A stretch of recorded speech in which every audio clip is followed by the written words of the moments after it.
Okay. Let's take it. That's not too bad.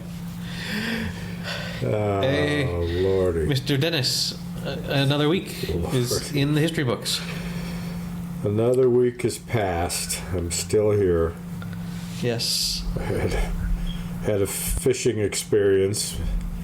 Me and a buddy reconnected.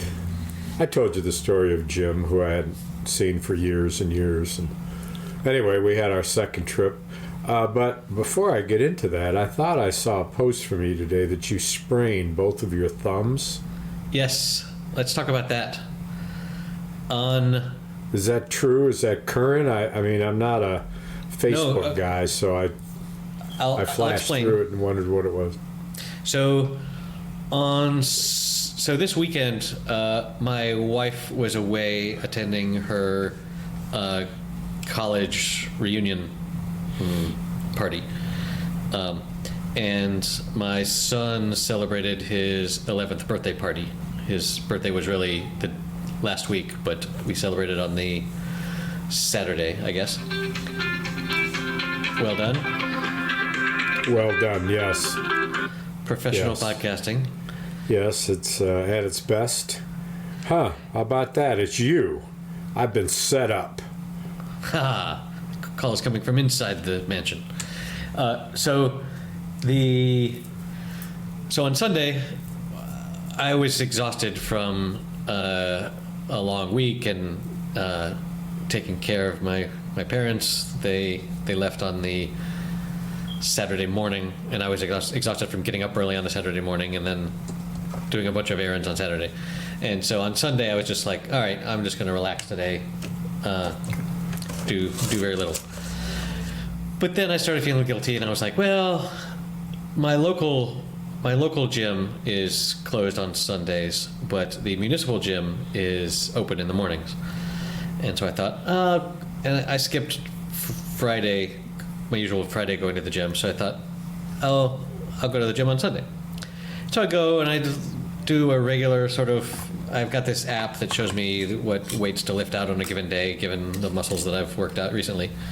And I did a fairly average to below average exertion, what it felt like to me. And I came back home, and I was still sort of tired from everything.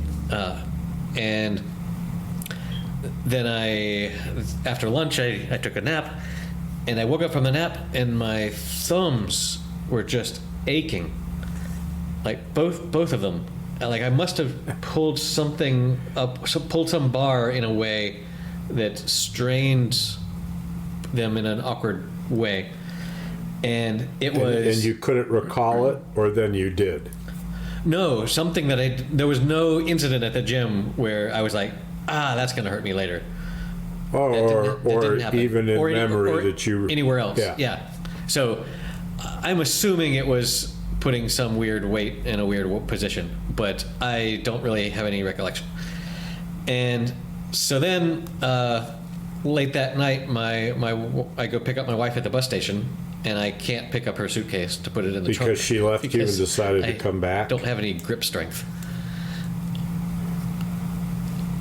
You there? Yeah, you don't have any grip strength, so what? You couldn't open the door?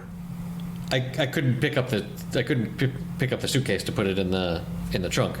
Like I could drive, but I noticed it was like holding a glass of water was about as much grip strength as I had. Like I couldn't open any jars. Boy, it was you hard really, to open some doorknobs. I'm surprised if you strain them that badly. I can't imagine that you wouldn't know at the time. Yeah, I agree. I'm also quite miffed. And so then that night, they went from only hurting when I tried to use them to like throbbing in pain that entire night. My thumb, my whole thumb, that whole side of my hand was just hurting. Your whole chicken wing. Yeah. So that was horrible. And then on Monday, I had to call in sick to work because I couldn't press the fucking space bar. You had to call in sick to your home office? Yeah, well, I had to tell people, hey, I hurt myself in this weird way, and I'm not going to get anything done today. So see you tomorrow. Yeah. And So you get a lot of sick time, or just what you need, or how's that work? I think in the past it's been just what you need. Obviously, you can't go too crazy, but they've just implemented a new HR system where I think they are counting, but it's something crazy like 60 days or something. It's there's a level of trust that like you're not just gonna go out drinking on a Thursday night and call in sick every Friday, but stay out 60 days. right, exactly. So I was really drunk. Really hungover, yeah. And so I spent that Monday binging The Gentleman in Moscow because that's all I could do. Did you put your hands in ice or warm them or massage them or any treatment? I put them in some cold water a couple of times. Back and forth. Yeah. See, it wasn't obvious to me how they were hurt, if it was muscular or ligament or what. And I mean, I Googled, and it seemed pretty clear that it was a sprain, that it's a thing that skiers get, and athletes that catch a ball can sometimes have their thumb bent in a weird way and then hurt for a while. And the treatment is rest and not using it. If it's really bad, you can buy a brace to like make sure you don't move it. But I didn't. So did you go back to work Tuesday? And so then on Tuesday I woke up and I was feeling pretty good, and I was like, hey, I can use my thumbs again. I wasn't 100%. Like I had to ask my son to open a jar once. Yeah, that's what I read that you posted. And so, and that was, so I was fine, and I was so fine that I thought that on Tuesday evening I might go to my Pilates class and just be aware that I wouldn't put any weight on my open hands. And so before the class started, I told the teacher, hey, I've sprained both my thumbs, so if we have to do a thing on two hands, I'm gonna not do that. And she was like, oh, that's fine, just like use your fists or whatever. I was like, okay. And by the end of the Pilates class, I realized that my shoulder was also super fucked up. Like I couldn't raise my hand. Like right now, this still hurts. And normally we've got like a salsa dancing class after that, but I couldn't go to that because that's all moving your hands around. And do you think that's a direct result of having sprained thumbs? That there was? I think there was more to that workout. Effect. I think there was more to that workout, and also the Monday night after I'd been sick all day, I slept after having not slept very much the previous night and in pain. I slept like 11 straight hours that night, which is kind of crazy. And so anyway. And then you tried to Pilates. And then I tried Pilates, and that was a mistake because then all last night, all Tuesday night. Well, Pilates is mostly stretching. Right. But right. And then Tuesday night sucked because my shoulder was killing me, and I didn't get very much sleep last night either. And today I'm walking around like 7 years old. I don't have those. Today I'm walking around like an old man, like all my joints ache, and today I didn't have work because it's May Day. It's a National Labor Day in Europe, so I didn't work at all today, and I probably could have, but I just felt like crap all day. And then this evening I started shivering and my teeth were chattering, and I put on a bunch of clothes. That's why I'm sitting down. Normally I stand up for these, and I've got extra clothes on. And just before we started recording, it seems I have a bit of a fever. So I don't know what my body is all upset about. I apologized. COVID. But Sounds like COVID. yeah, I mean, today it felt like I got hit by a truck, which is a thing people say when they have the flu, right? Or your body aches How's all your over taste? or whatever. Taste is okay. Yeah, And my taste was never affected. no respiratory, nothing. Cold So, symptoms, no. Yeah. Respiratory. So I don't know. I'm just hoping that I, come back stronger for the effort. And You know? so, how do you feel exactly this moment? You seem to be doing fine. You're drinking a beer, I believe. I'm fine sitting down. When I stand up, I'm gonna be like, because back. that's how it's been all day. Knees and everything. So Huh. I don't know. My immune Well, system you're freaked out. You're a trooper. A lesser man would have laid out. Man who lays out for work and shows up for podcasts. That's my kind of man. A fucking man. So let's cheers to that. Oh, there we go. That's what they say. Feed a cold, drink a fever. Or if you're hungry, and you can say it the other way around, and it makes just as much sense. Well, so I had a better time than you did, which is unusual. I'm Okay. usually going to the hardware store where you're hiking the Spanish mountains and search for lost treasure. Well, while we're discussing maladies, can we get an update on your toe? Oh, toe is healed. Sweet. Toe was healed. It was touch and toe for a long time, but Nice. then it You had a toe hold. toe at the end. It was sore still, but Okay. unto the toe you shall go. Anyway, so yeah. Oh, so speaking of which, so I got new wading boots. I think I might have told you that, and they were size 13, so good. Two sizes big for my foot. And finally, the great big hollow llama wool socks that cost $20 a pair. One pair of socks over a pair of sweat It's only $10 a sock. excavating socks. Huh? That's only $10 Yeah. a sock. Well, you can't order just one, though. One guy tried to, for reasons we won't go into. But anyway, so my buddy Jim went to Europe, went to Italy with his family and his, I think his brother-in-law, sister-in-law, one of the two. And the entire Italian house that they rented became sick as they could be. Oof. He ended up having 4 good days out of a 8-day European trip and got delayed coming back and was overnighted, and That happens. he got back and said, man, when can we fish? Well, I had fished and told you about it, and I was pretty much done.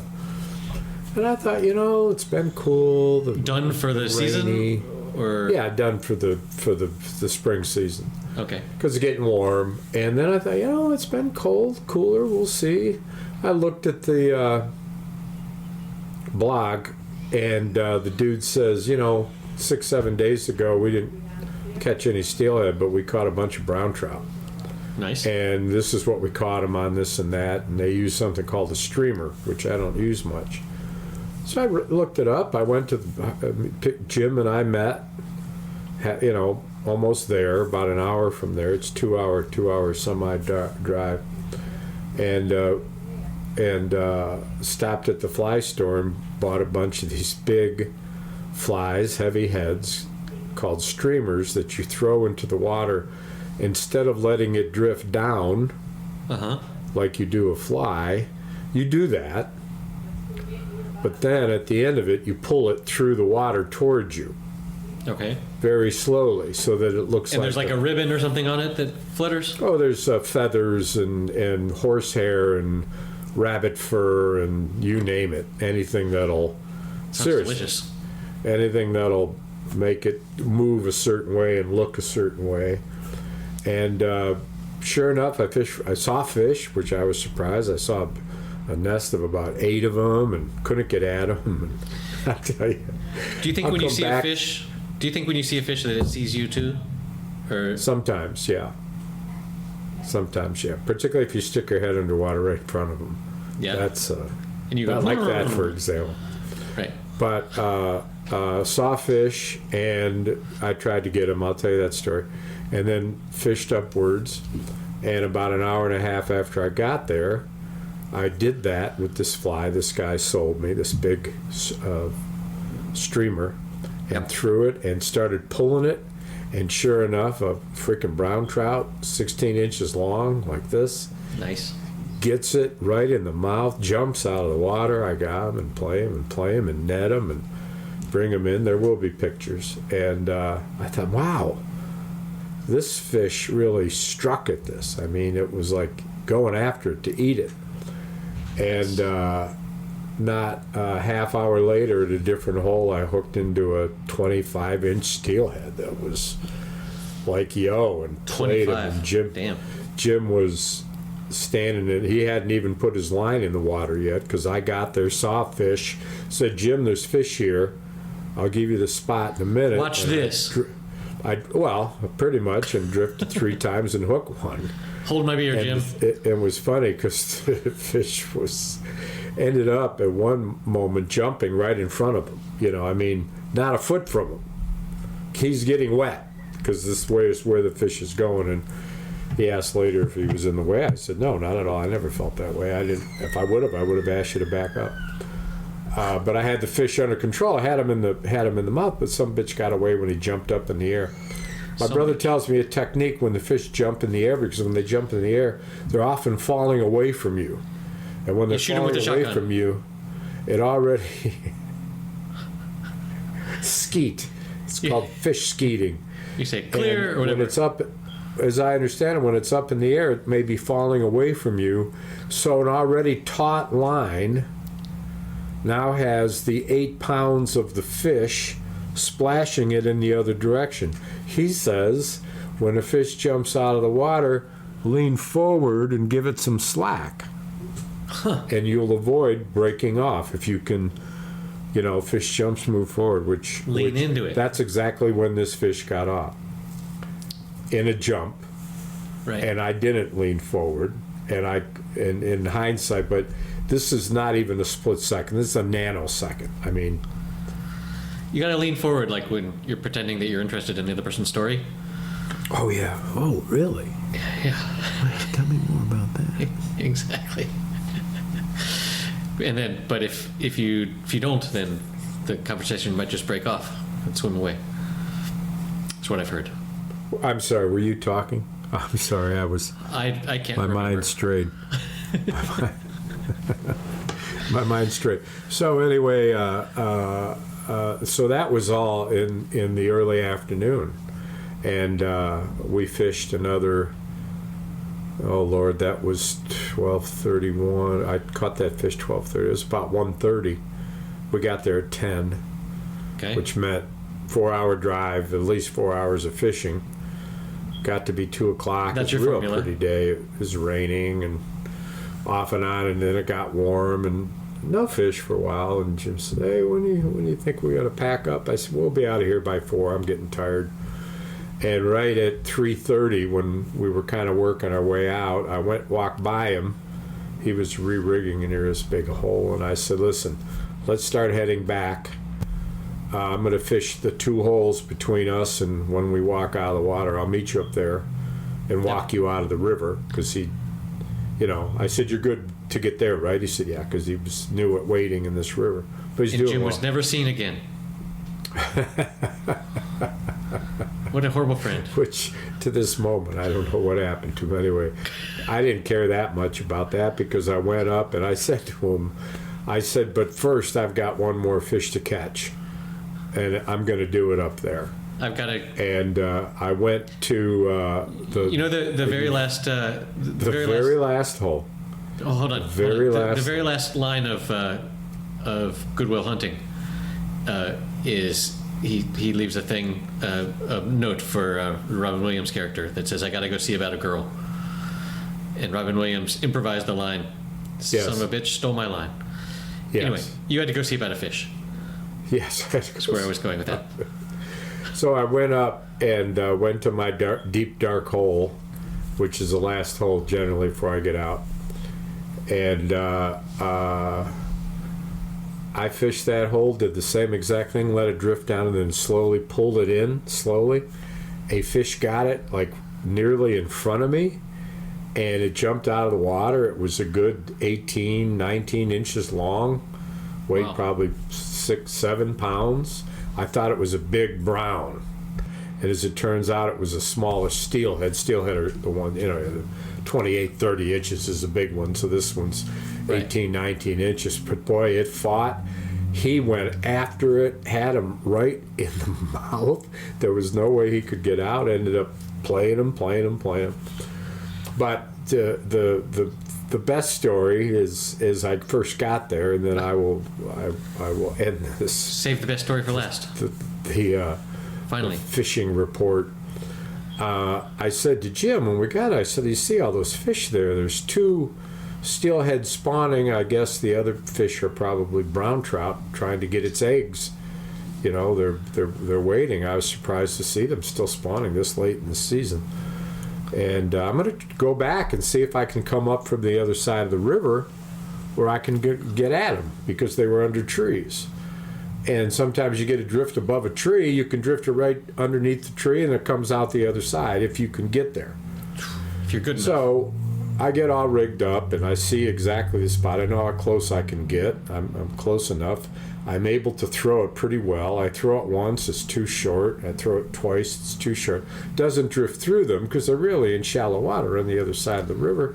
And then, of course, the third one, it's stuck on a branch. Oh, man. Little tiny branch. And I assessed it and do what I do, and knew that I had to whip it out. So as I whipped it out, I had quite a bit of line out. It went all the way behind me and caught in a branch in the other side of the river behind me. Not on Jim's ear. That's good. No, Jim's nowhere. Jim's upstream. I showed him where to go, and he was fishing. Good. So I started to walk toward it, and I could see the fly stuck in the stick. And the stick was attached to a log, and the log was a branch of a bigger tree. Yep. But it was stuck good. I know So trees. as I tried to approach it to try to get it out, I don't want to re-rig. I don't want to break it off and start all over. The fish are there. They're not going to be there long. And so I took one step. I got to the top of my waders, and I realized that I was in a current that was fast enough that if I took another step and it went over my waders, Oops. I would be washed downstream a bit, So I did a trick that I've done before. I took the length of my 9-foot rod, and I put the tip of the rod right where the fly was hooked into the log. Yep. And as I've done many times before, when I pushed the rod, it unhooked the hook. Because Amazing. it wasn't in there that big. Right. However, this time it did not happen. Instead, Oh, no. the tip of my rod hooked on the hook, and when I pulled it off, the tip of my rod separated from the rest of my pole, Ruh-roh. which is a 4-piece pole that you take Yeah. apart to put in a case. Oh, no. The top quarter of it now was stuck to the fly that was stuck to the branch that was stuck to the log, which was stuck to the larger tree. Yep. And now I'm like, oh man, I can't go get it straight forward. I'm going to have to figure out how to get to it. I look upstream to my left. There's an impediment, a stub of a tree 12 foot high with little tree sprouts growing above it. So when I let out my line and walk upstream to put the pole over my now stubby Right. little pole Aw. up over the top of the tree, it won't reach. So instead I have to hand myself the pole around a tree Nice. that was just I could just get the tip of the pole. It was that big. Wow. So successfully pulled the under. line over. Took 2 steps into water that was right up to the top of my waders, and stepped on a step beneath the sign that said no trespassing. Uh-oh. and I was at the bottom of a man's house, clearly trespassing. I quickly went over and unhooked it. All of that took roughly 30 minutes. Yep. And that's all I did. I walked upstream and Jim said, "How'd it go?" And I said, "It could have gone better, but remember I told you those fish were impossible to get to?" Turns The out. first thought was the better thought. I said, but then again, I'd be thinking all day that maybe I should have. You know, but just a stupid thing, you know. But anyway, I ended up catching another little small, almost a fingerling, 6-inch brown trout. So I landed 2 brown trout and a nice steelhead and lost the steelhead. I only had 4 fish on in 7 hours, and I landed 3 of them. Okay, so what's the moral of this story? The moral of the story is that Don't push and pull when the current is full. It rhymes, so it must be true. a snagged fly is worth a try. But don't be a fool and try to use your pole. Not bad, No. not bad. As Don't be my a- wife would say, that doesn't rhyme. I said, well, no, that doesn't rhyme. Well, But it's no. it's you can rhyme, again with rain if you do it, Yeah, it again. depends on the way you say it. Exactly. That's the trick about rhyming. So, should we do politics corner or entertainment corner next? Let's see. I have a few little news Yes. from the politics desk. You there. Let's go to Dennis in the field, standing on the courthouse steps. As Colin Jost said at the correspondence dinner, where he pretty much bombed, it's refreshing to see the President of the United States, to see the man of this honorable position stand up to greet me instead of standing up because the judges walked into the room. that was pretty good. Nice. All rise. And he was fined $9,000. They said that he broke his gag order 10 times, and the judge said, no, you only broke it 9 times, and for every time you broke it, it's $1,000. And he said to the defense attorney, he said, if this continues, I am going to consider an incarcerative step. Nice. And that day, Trump organization took down the shit off social network, whatever the fuck the name is, Lies. social bullshit network. Yeah. thing is. And they have shown through witnesses, including the owner of the Enquirer, that there was in fact an agreement between the Enquirer and Trump and his organization Right. for the Enquirer to buy the stories of women that were going to turn on Trump. And as the election came near, they had done it with McDougal, a Playboy bunny who then ended up getting money, and they bought her rights. She signed over paperwork, and it said she could never talk to anybody about it because it was exclusive. And with that exclusive, But with no Contract. promise to actually report it. no, they never. So it's buy and die. And there was a conversation with Stormy Daniels, who, unlike other women, was a porn star. And the Enquirer said, my readership does not want to read about a porn star, so I wouldn't touch it with a 10-foot pole, no pun intended. But somebody should, because it is the straw that broke the camel's back. Yeah. And then they went on, they interviewed the banker, Cohen's banker, who said yes. He asked to refinance his house for $130,000 so that he could pay her off, and then the evidence of one part of the whole scene is these check after check after check that Cohen was paid in installments to get his mortgage money back. Right.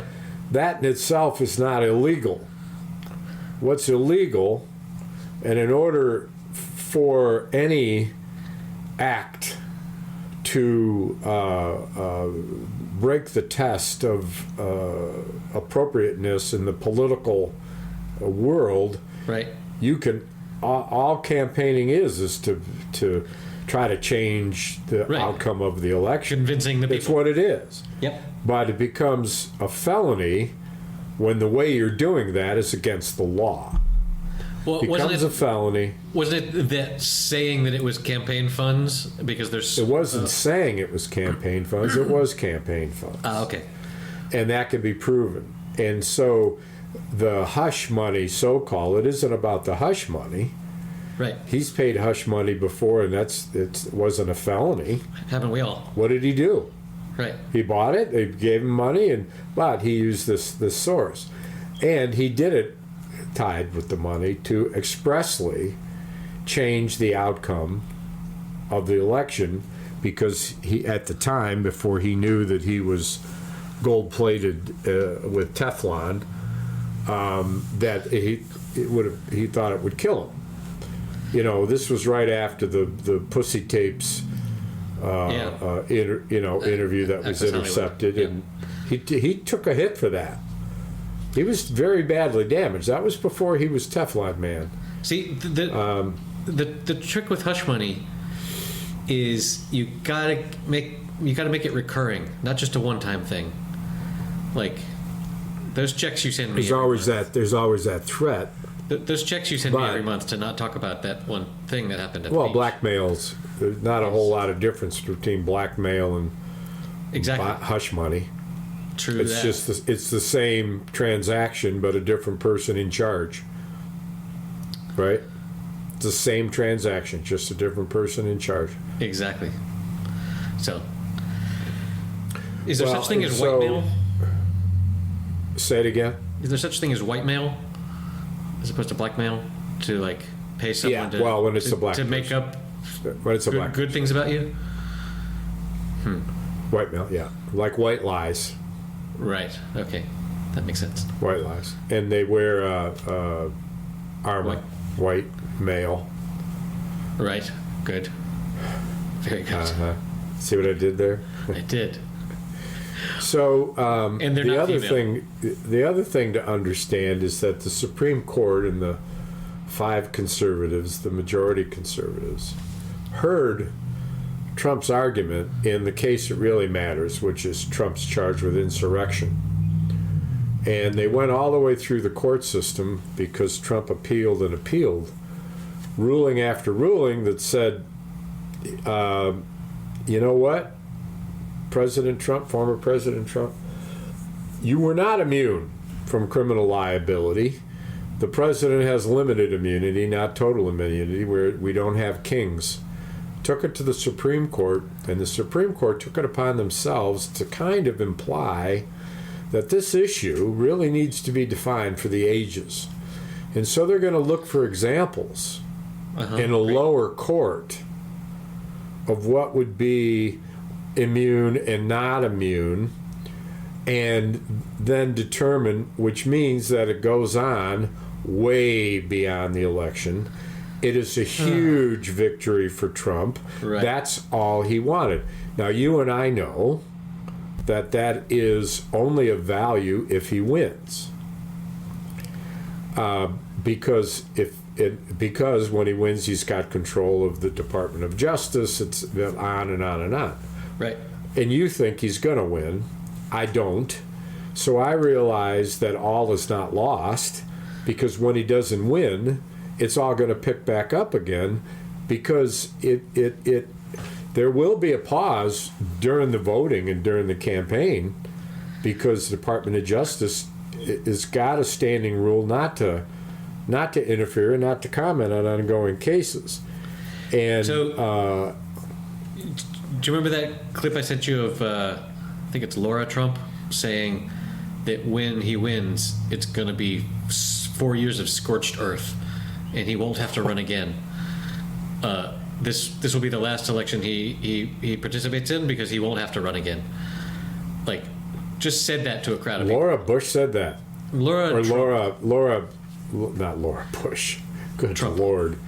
Laura Trump. The co-chair of the Republican Yes. National Committee. Yes, that one. And like that's a clip that is around. I will put that in the show notes. Well, I'd like to see that. Sent that to you, but maybe it skipped over your head. But just outright declaring, we're not even pretending to hide the fascism. Just So look what comes out today is the cover of Time magazine, and Trump sitting in a chair in a kind of an unusual pose, and the title of it, that's kind of half written over his face in large white print, said, "If he wins, ... He interviewed for quite a while, and ended up with talking points which are chilling. Yep. It's an autocracy without any doubt. It's not without any doubt, and it's followed up by Steve Bannon saying, "You need to believe everything he says." He couldn't be any clearer about what he plans to do. right, exactly. That is what he will do. And so now it's perpetuated on the cover of Time. And as it turns out, there's a large number of Americans who welcome Yes, an autocracy. right, exactly. How insane is that? Like, Now, it's not a majority of the people in the United States. but The it's a question is whether it's a disturbingly majority of large. the people who vote, Right. which is only a percentage. But one of the things the Dems have in their favor is that because Roe v. Wade was overturned by the Supreme Court, including several new justices, Kavanaugh among them, the new woman judge, whatever the fuck her name is, who could be taken back to Congress for perjury. Because they said during their hearing that they would not challenge, they would not go with it. It was established law. They said that. They were lying. Okay. Yes, probably they were. It was a clear lie, and they always intended to do the other thing. That's why they were there. That's why they were put there. But I like this is where we call back when we had political campaigns, flip-flopping, right? Oh, you changed your mind on this thing. And I'm in favor of people being able to change their mind, For sure. having received new evidence. So Particularly I don't know that if I promise you that I will vote this way, and then I hear a bunch of evidence, and then I vote the other way, I don't know that I've perjured myself necessarily. But in this case, they probably actually did. Well, that's your point is exactly why they are, in fact, not. Right. No one's pursuing that Right. for the very reason. Oh, that was what I believed at the time. The situation changed. So what the Dems have that going for them, and every public voting on abortion rights, even in very Republican states and in split states, has been overwhelmingly in favor of additional abortion rights. Legislators have made legislatures in Arizona, for example, have made things even worse. They, including felonious behavior by a doctor that assists and Right. just all sorts of crazy stuff. So what happens is that when the election comes, the local state Democratic committee says, well, we're going to have a referendum on abortion on election day. That creates the turnout, that creates the passion, that creates what everybody's Right. talking about. Everybody gets out. You've got women, Women white, in the black, political system? Republican, Democrat, men, both sides of the aisle say, you know what? I got a lot of stuff I like about the Republicans, but get the fuck out of my wife's life or my life. Yep. That's a bridge too far. The uterus too far. A bridge too far. I bet you that quote came from Bridge Over the River Kwai. And the theme song for that might be on my song list. The theme song for the bridge. Okay. It's whistling.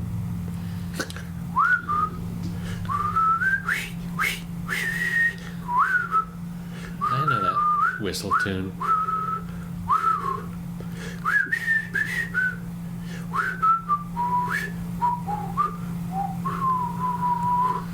Wonder what the name of that song is. Wish list. I wish I had a list.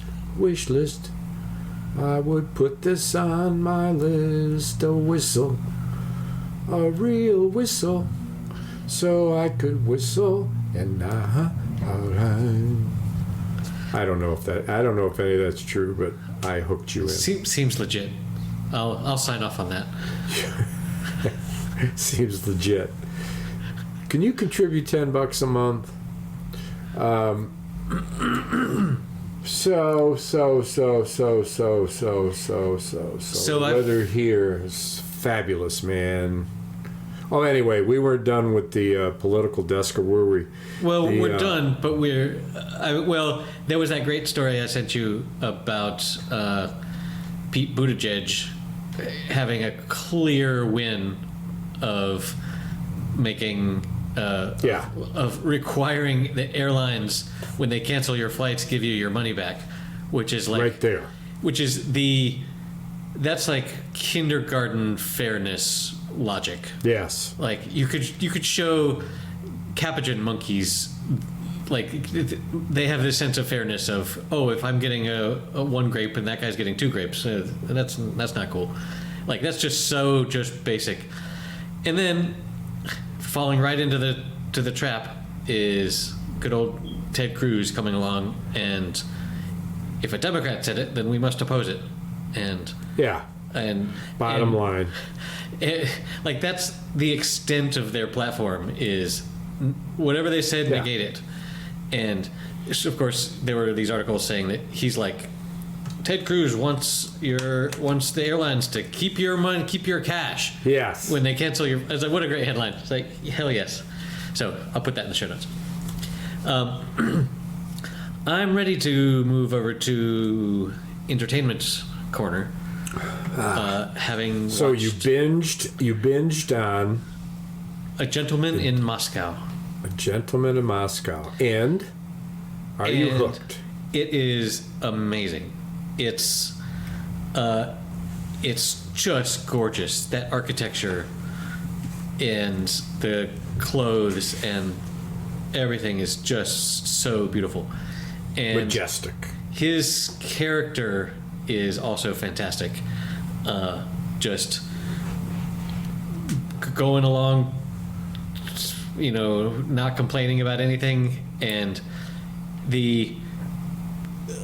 when I was in Moscow, I went to the Bolshoi theater, which is right across the street from this hotel that he's in. Really? So I've been right there. Oh, no shit. That's quite the different perspective. And which I didn't know. So I'm glad. I'm glad it was highly recommended.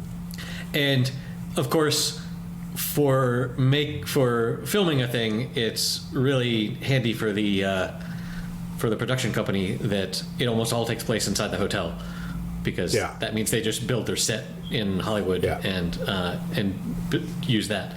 But the character development is quite nice. It raises the question of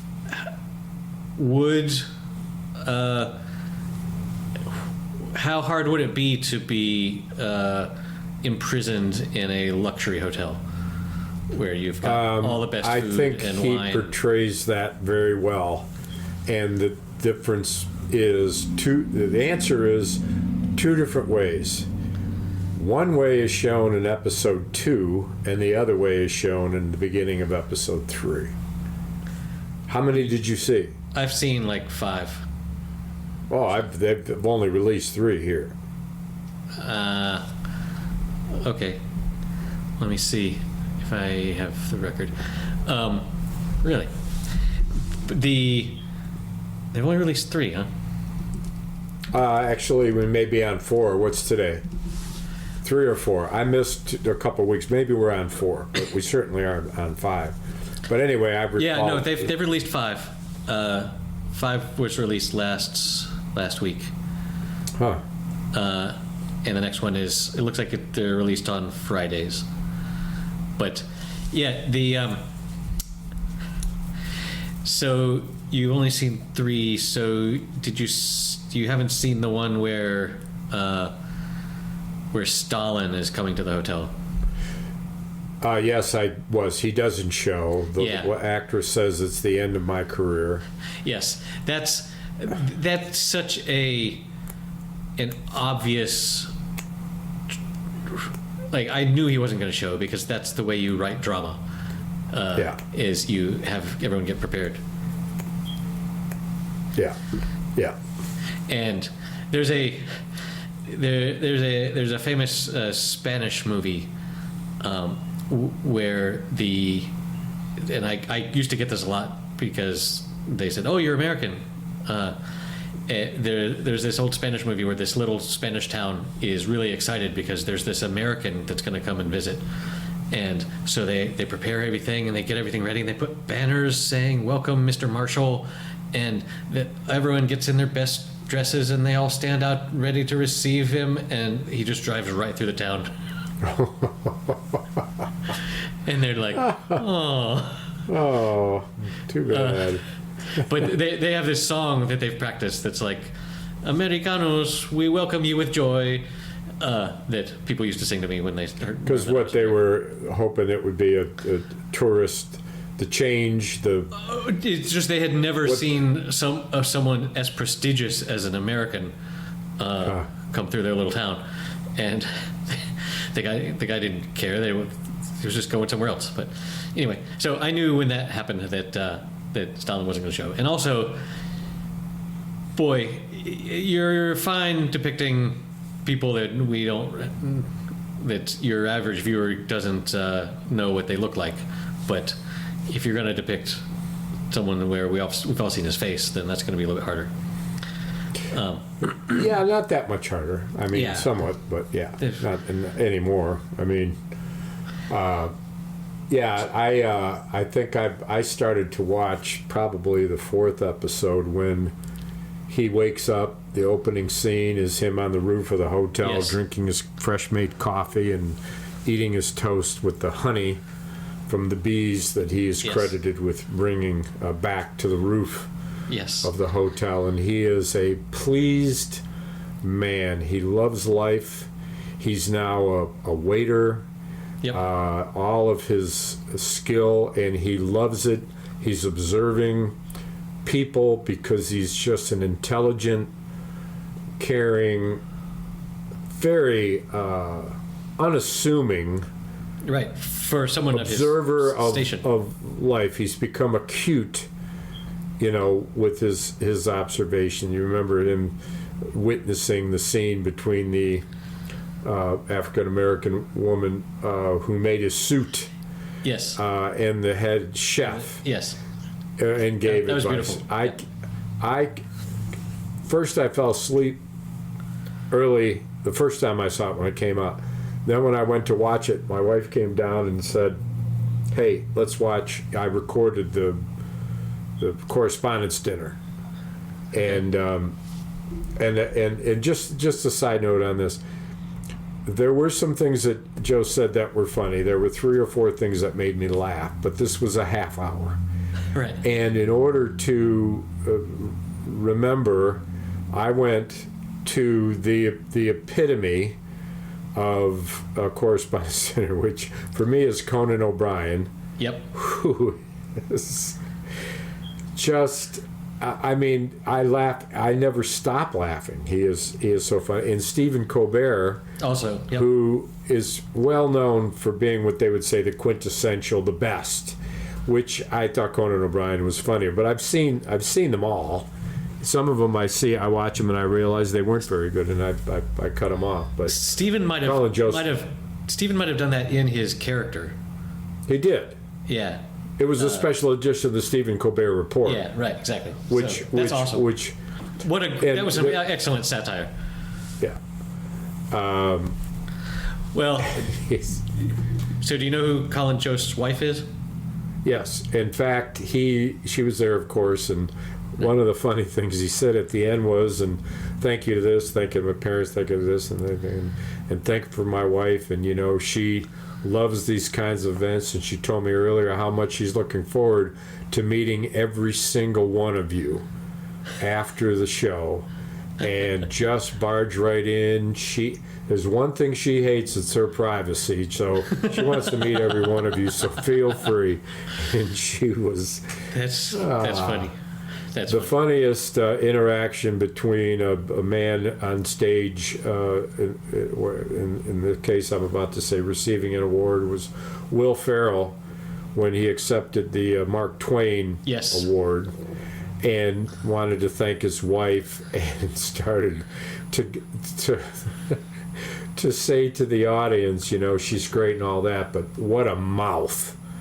She just doesn't know when to shut up, and she's up there smiling and laughing. She is so great. He goes on Yeah. for a long time. I've seen It's that. funny. That's very good. Who's the one who dropped the Mark Twain head? Was that Will Ferrell, It might have been him, yeah. or was it Bill It Murray? broke. No, I think that's a Will Ferrell gag. I think it must have been him. But to briefly go back to the gentleman, two things I noticed. Did you notice how to tell when they're doing a flashback? Yes, his mustache is curled. No, they show it in letterboxed 4:3 video, like old television is, because that's the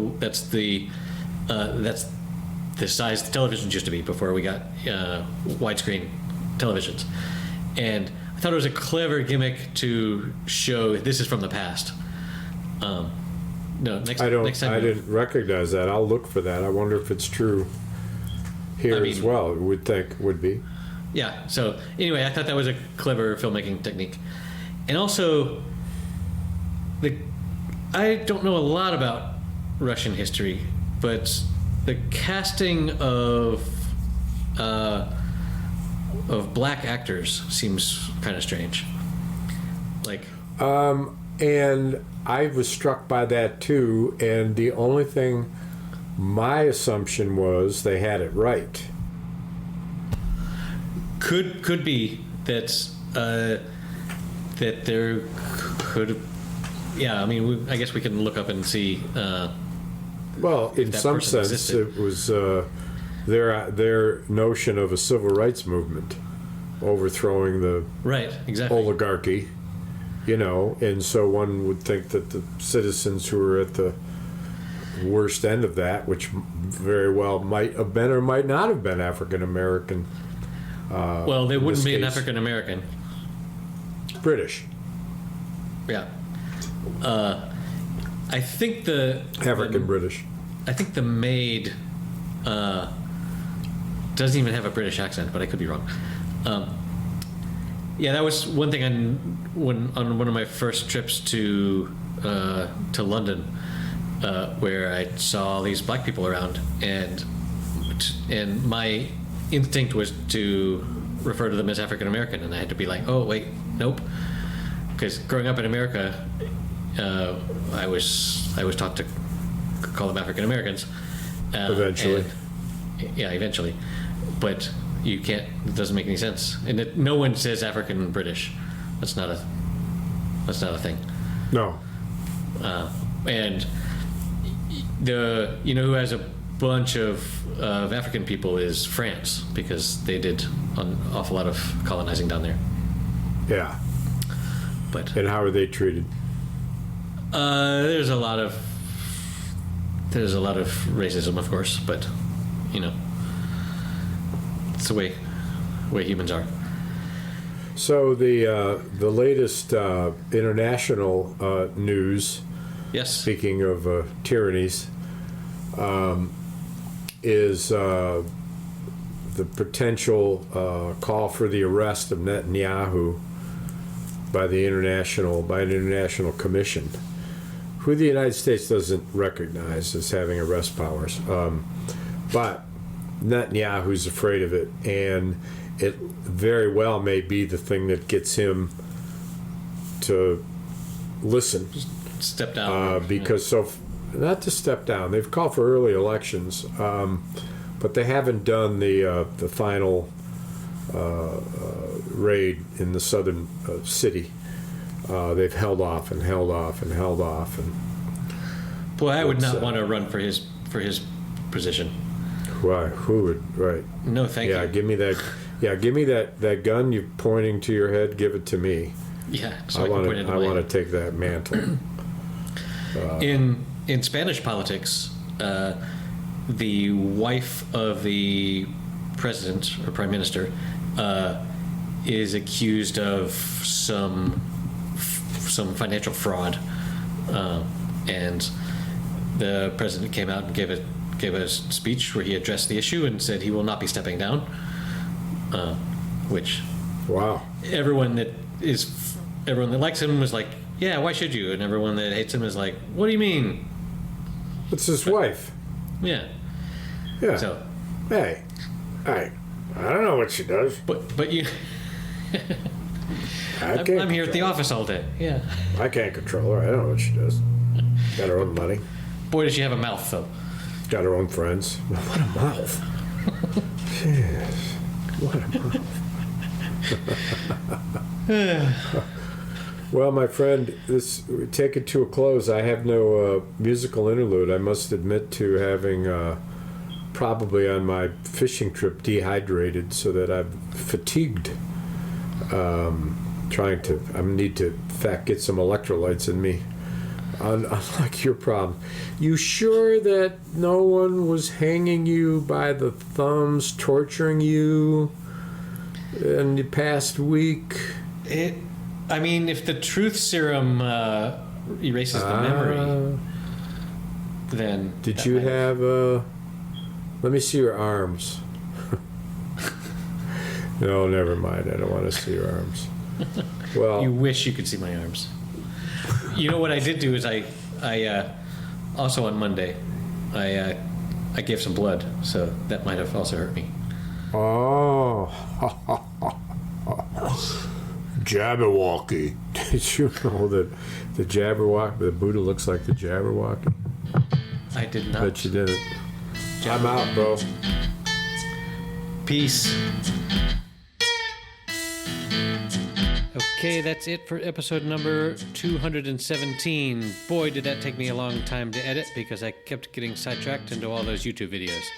The show notes have so many links. We talked about so much stuff. You can find those at happyhour.fm/217. You can help support the show at patreon.com/happyhour. If you give it the Gin Martinis level, you can watch a video of Dennis making weird faces. See you next week.